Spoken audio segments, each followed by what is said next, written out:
What's going on, fellow Danganronpa gamers? It's me, your boy, making his way through the rest of the Danganronpa series. Man? So, I just finished the Danganronpa 3 anime. It was very interesting. It's one of those types of things where I really don't know what to think about it yet, but I also really don't want to watch it again. So if you care about spoilers for the Danganronpa 3 anime, get on out of here, but if not, then I guess you're in for the long haul. Man, where do I even start on this one? So I guess the first thing I should mention is that this show has a kind of weird structure that is initially confusing. The way the show was originally broadcast was, it was running two separate arcs within the same syndication. So there's the Future arc and the Despair arc. And so basically an episode of the Future arc would play and then an episode of the Despair arc would play. So the proper way to watch this television show is obviously the way it was broadcasted. So Future arc, Despair arc, Future arc, Despair arc. And it really is a very interesting experiment, I guess. I can't describe that structure as anything but an experiment. Because it's like, why not just make the Danganronpa 3 anime and just have it like go straight through and every episode alternate between what's going on? Like, there's nothing wrong with that. But the thing is that the Despair arc and the Future arc are so different in terms of what's happening that it's kind of a necessity to separate the two. But this, of course, has led to a lot of unnecessary confusion about like what you're actually supposed to do with this show. Because some people will be like, oh, I'll just watch the Future arc because... Okay, so basically what's happening is the Future arc takes place in the present, technically, even though it's called the Future arc, and the Despair arc takes place in the past. And the two sort of play off of each other because there's characters in the Future arc you learn more about in the Despair arc, and so on. So anyways, weird structure aside, I most certainly enjoyed the Despair arc more, to the point where watching the Future arc almost became like an obligation to get to more Despair arc episodes. So I guess I'll just start with the cast of the Future arc. I remember when these people were first revealed, back in 2016, I'm pretty sure is when this show came out. And they looked neat. It was kind of surprising that Danganronpa 3 was going to be like an anime instead of a new game. But it was like, you know, whatever, let's roll with it. And then those people just kind of sat in the back of my mind forever. And in retrospect, the thing is, I never ever heard anybody talk about any of those characters. Like, Komaida was a constant presence on the internet. I knew who Chiaki was. You know, Chihiro Fujisaki from 1 has always been kind of a prevalent character. So characters from Danganronpa 1 and 2 have always kind of stuck around. I never heard anybody talk about any of the Danganronpa 3 characters after this anime, like, stopped airing. So before I start, like, talking about these guys, I want to make it very clear that I understand there's a big difference between, like, a 25 to 30 hour visual novel that's really character-focused and an anime that just kind of plays on its own. I don't know how many hours, like, the Future arc would have added up to, but it's obviously not as long as, like, like Danganronpa 1 or 2. So the characters from that game have an inherent time and interaction advantage, but a lot of these guys, it's just like, they're either just not very interesting people, or their motivations are so wacky and, like, nonsensical. And also the overall kind of structure of this particular killing game, I think, doesn't help them. A lot of these guys, I think they're so aggressively okay that it's hard to even talk about them in any particular detail. They don't have that many memorable moments, and there's just not a lot of material in there for me to like these people. And maybe that's the approach they were going for, like the whole everybody is an asshole, like these are not good people kind of approach. And that's fine, like that can work. Like Steel Ball Run in JoJo is like one of my favorite casts of characters because they're all such realistic people. But the events that happen in the killing game make me think just like, this is just pettiness that this is happening over. I guess I'll talk about Kyosuke. He looks a lot like Yu Norakami, but he's just completely obsessed and fascinated with wiping out despair at any cost. And he's also like a master swordsman for some reason. That's another thing about this show that's like not that great, is that like the Future arc especially tries to do this whole like battle anime kind of thing. And just for some reason, these people, like, all have weapons and stuff. And they're like, trained in the use of these weapons. So, like, Munakata just has this badass katana, and he's, like, a master swordsman, and Tengen has these blow dart things. Seiko has these drugs that, like, turn her into a crazy fucking berserker woman. Gekko Gahara is just a battle bot. So there's a lot of just fights, you know, just because of the structure of the game. I guess I'll talk about the structure of the game. This is kind of all over the place, but Danganronpa 3 is an all over the place show, so it's fine. But basically, the way it's set up is the mastermind, whoever that may be, has placed these armbands on everybody. Every, like, I forgot how much the interval of time was, but like every hour or so, everybody would get knocked out from this sleeping gas, and then the killer would get up and kill somebody. And basically, the game would end if the killer was stopped. Obviously, there's a few issues with this that keep it from being like an intelligent murder-solving case kind of thing. Number one is that there's literally no repercussion for being caught. Like, the way there's no trials. So the way it was set up before, like, if you just killed somebody in front of everybody else, well, fucking, like, that's it, case over, like, it was you did it. But then, since there's no cases, we can just have this not great battle anime happening, where people just murder each other.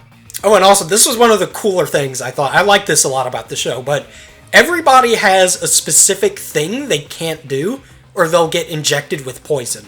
And these range from, like, pretty random, like, why would this matter kinds of things, to actually cripplingly not good restrictions. So, like, Naegi's thing is he can't run in the hallways. Which is like, that's an annoyance. But then there's people like fucking, like Sakakura, who's the super duper high school boxer, who can't punch things. I think these are used to mixed effect. There's some of them that I'm like, oh man, that's really cool. And then there's ones that are just like they use these restrictions to just kill people a lot. And sometimes it's revealed very, very suddenly to where there's no build up to it. So like Kizakura's thing is he can't open up his left palm. And you find this out about 5-ish minutes before he opens his left palm to save Kirigiri's life. Or like Izuyoi, the blacksmith guy, his restriction was don't put food in your mouth. And you learn about this, I think, the instant that somebody puts food in his mouth to kill him. Then there's some that are used pretty interestingly, like Tengen can't tell a lie, the boxer guy can't punch, and Kirigiri's thing is, like, after, I think it was the 4th round, she will die if Naegi was still alive. So it's kind of a mixed bag. In some ways it's used, like, pretty creatively, and it adds a certain tension and, like, restrictions to what these people can do. And sometimes it's just used to kill people without a whole lot of build-up. But overall, I like that part of the show. So back to some of these wonderful characters. Okay, the one I want to talk about who's the worst, most awful bitch is Ruruka. I think Ruruka might be one of my least favorite Danganronpa characters now, just because of how awful she is. And she basically ends up getting 2 people killed. She's just this manipulative, awful cunt. And she exploits her friend Seiko, who's the high school level pharmacist, to help her make drugs to, like, pass exams and stuff, and just treats her like dog shit. And then she has this whole, like, really not that interesting at all romance with the blacksmith guy, and she ends up killing him with the whole can't put food in your mouth thing, because she wants to betray him before he can betray her. So she's just an awful fucking bitch. Blacksmith guy, I don't remember hardly anything he did except hang out with Ruruka and cling to her like a fucking tick. And then he died by, you know, getting killed by her. Great Gozu was pretty cool, energetic, wrestle guy. Bandai was mostly just a joke. Like, the whole thing about him is he's this big black guy, but then he's got, like, a woman's voice. And then he dies, and that's it. But, like, I look back on all these people, the new characters, and I had no investment in any of their survival. The only one I was kind of like, oh, I hope he makes it, was Mitarai. And that's only because he's built up in the Despair arc. But I guess to just do a power round through these guys. Tengen, didn't care. Munakata, actually a fucking crazy asshole. Kizakura, he was okay, I liked him. Kimura, she was kinda cute, but she went insane. Yukizome, she was alright, she was built up a lot more in the Despair arc. Sakakura, didn't care. Gekko Gahara is a fucking robot. Ruruka, awful human being. Izayoi, didn't care. Bandai, dies before I gave a shit. Great Gozu, the only one I kinda cared about. So other than them, the only people that I had any investment in that were stuck in that situation were, how about that, the people from Danganronpa 1. So Naegi Kirigiri and Asahina were stuck in there, and like maybe I'm only supposed to give a shit about those guys, but like if that was the point, then why would you make a television program like that? But yeah, most of these new characters, they're just so aggressively like middle of the road or okay or just not that great for me. I guess I'll talk a bit more about the killing game itself. So this is without a doubt my least favorite style of killing game. The only thing that's kind of a mystery is, okay, who's responsible for all this and who's the killer? So this is stupid. There's no killer. What happens is, at random, somebody will wake up and there's like all these monitors throughout the facility, and they'll look at the monitors and it'll play this video. The video is talked more about in the Despair arc, which drives them to commit suicide. That would be fine, but the problem is that the ways in which these people are found dead it's so preposterous, the idea that they killed themselves to make that happen. Like, Yukizome impaled herself on a chandelier, and Great Gozu, he did, I forgot exactly how he died, but he did some crazy shit where he, like, pinned himself up against a wall. And it's like, yeah, I guess if they're in this weird trance state, then it makes sense that they would do really weird, convoluted shit to kill themselves. But, like, when it's revealed that they were all killing themselves, it ends up feeling more kind of cheap than anything. It's not like a, oh, what, they killed themselves kind of moment. It's more like a, they killed themselves. Because, like I said, the situations that they are found dead in are just so silly. It's like, imagine the way Komaeda killed himself in Danganronpa 2, but everybody is doing things like that. But basically, the scheme was for, okay, so the thing was orchestrated by Tengen, who's the old man. And his idea was, okay, so I actually have to talk about the Despair arc if I want to really get into this. But yeah, I'll just start talking about the Despair arc, and then we'll get back to the Future arc. So, the Despair arc, I enjoyed vastly, vastly more. And like I said at the beginning, it really was a situation where I mostly just wanted to watch the Despair arc, but I had to watch those Future arc episodes, right? So the Despair arc basically follows the story of the cast from Danganronpa 2 before they became Ultimate Despairs and like how that happened. And the first few episodes really are just nice, like, slice of life, hanging out with the Danganronpa 2 gang.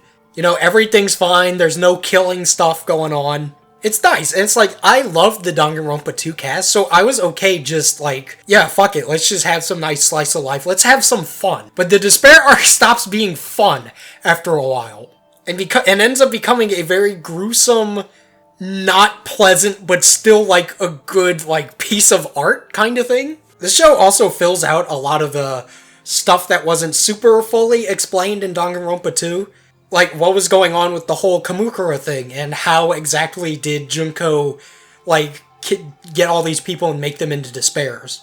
And it's like, just, like, going into the anime, the Danganronpa 2 cast has such an advantage over these Danganronpa 3 people, like the new characters. And even if you never played Danganronpa 2, let's just say you're like this weird maniac who decided, I'm gonna fucking play Danganronpa 1, and then say fuck 2, and I'm just gonna watch the Danganronpa 3 anime. But you would still end up being at least somewhat attached to the Danganronpa 2 cast. Because there's, like, you know, the lighthearted, the school fun, and the character interactions between the people, which is not something that the guys in 3 in the Future arc, like, they don't have that luxury. So Junko shows up about episode 5-ish, I think, of the Despair arc, and I gotta tell you, this show made me really, really not like Junko anymore, dude. Before I was like, yeah, it's Junko, she's wacky, she's like, oh, Despair? Like, yeah, fuck the world, whatever. And I thought her personality was kind of charming in the way she would, like, switch her different modes and such. I was like, yeah, Junko, whatever, I like Junko.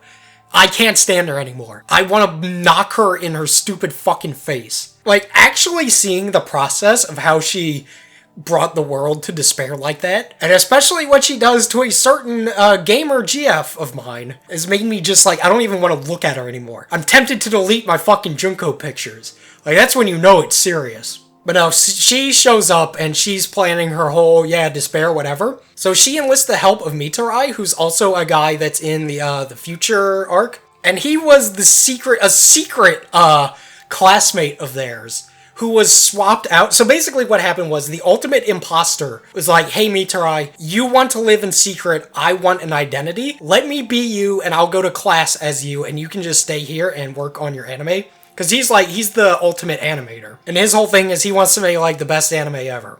But Junko wants to use his techniques to spread despair.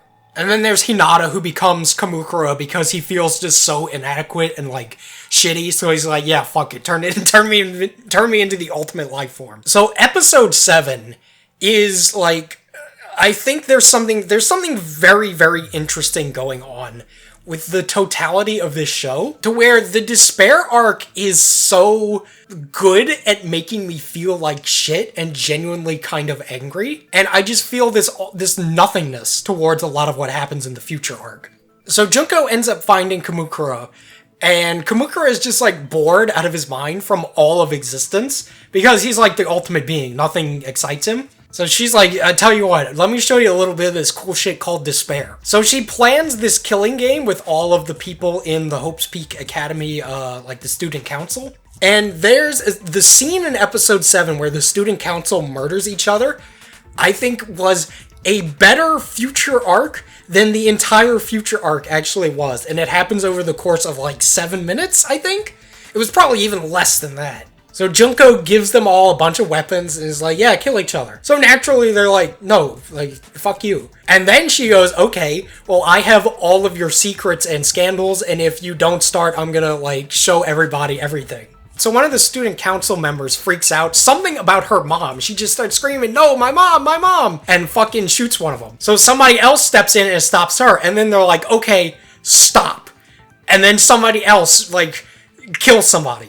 And then it just goes downhill from there. And somehow, through some way, I don't know if I'm just an insane human being, but I felt more of an attachment, and I felt like I understood these random, who nobody student council people's stories better than the, like, supposedly more well-developed future arc people. You know, just from their body language and the way that they kill people. And there's this one group of 2 people, this dude and this girl, who are like, you know what, we're not gonna be this way, let's just kill each other. And as they're about to do it, some other dude goes and kills both of them. And it's a very gruesome scene. It really is. Like, the screams are awful, and all the pink blood. The pink blood is, like, weirdly unsettling. And it's just a scene of mass murder, and it weirdly works so much better than the same thing that's happening in the future arc. Oh yeah, I forgot to mention the teacher, but Yukizome, who dies like really early in the future arc, is the teacher of the Danganronpa 2 class.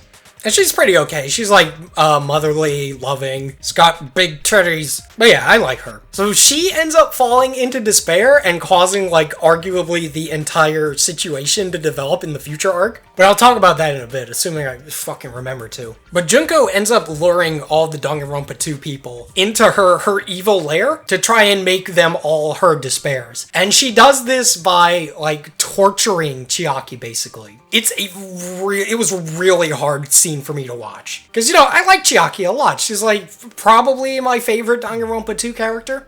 And it was already bad enough seeing her die in that one. But in this one, she is basically tortured. It's awful. Like, she has to go through this fucking Indiana Jones booby-trapped hallway. Where it's just like, spikes, spears, fucking rolling death balls, shit flying at her. And bit by bit, she just takes this damage, and the screams are so bad, and it's like, it's fucking rough. You know, I, like, genuinely had a hard time watching it. It's a really painful scene, but it's, like, really well made, too. Like, I was turning into an ultimate despair watching that. It's like, it's really brutal seeing this innocent, sweet girl just get fucking, like, torn to shreds like that. I don't even like describing it. Like, I was audibly going, no, stop, like, come on, like, shit like that while I was watching it. And so that's pretty much what did it for, like, my enjoyment of Junko. Like, you know, a fucking friendship with Junko canceled. Because I just can't stand seeing her fucking stupid face anymore after what she did. A fucking cunt. So they all fall into despair, and that ultimately leads to, that's like pretty much the end of the despair arc. There's like some more plot stuff I could kind of talk about between the two arcs, but I don't really feel like it. Like, I've talked for long enough. But basically, at the very end, it turns out, so the plan that I forgot his name, the old man had, was he was going to start the killing game between the Future Foundation to try and get Mitarai to broadcast his Hope video, which is actually like a brainwashing thing, kind of like the Despair video that Junko hijacked from him. But all of his newly reformed friends from Jabberwock Island show up, all the Danganronpa 2 guys, and they're like, hey man, like, don't do that. Oh, I almost forgot. They fucking pull a fake death with Kirigiri, and I knew it was so fake, so I didn't give a shit. But like I said, Kirigiri's, the thing on her wrist was, you die if Naegi is still alive by the 4th round. It was just, I don't know, something about the way that scene was handled, I could just tell she was fine. And also, the show already pulled a fake death with Asahina. And you know, like, once a show pulls a show or a game or whatever, pulls a fake death thing once, then it's no longer trustworthy. So I was like, whatever, I didn't give a shit. And that's pretty much it. The whole thing was just an insane madman's plan. Like, everybody in the Future Foundation should belong in a fucking mental asylum. They are not well people. But the whole thing was just an old man scheme to try and get Mitarai to broadcast his Hope video so that the world will be infected with hope. Like, the Danganronpa 3 anime makes for a great fucking drinking game where you take a shot every time they say Zetsubo. Actually, don't do that. You'll be fucking dead. And I guess the message of Danganronpa 3 is like, I don't know, an evil act done with good intentions is still an evil act or something? Because it's like Munakata and Tengen, I think that's the old guy's name, go to such extreme lengths to wipe out despair. It's like they're almost no better than Junko. So, I don't know, overall thoughts on the Danganronpa 3 anime, it was okay. The future arc is just like, it's fine, it's like watchable, but I ended the show not caring about any of the new characters, liking the Danganronpa 2 cast more, and the 1 cast. I forgot to mention Togami is in this show, and he's like one of my favorite characters, and he's great in this. But yeah, Despair Arc, enjoyed it a lot. It manages to do this really nice kind of like, it starts off so innocent and so fun, and it just ends up being like this miserable, awful, like fuck the world kind of thing. And then the future arc starts off interesting, and then it just turns into this bland, like potato soup kind of shit. So yeah, it was okay.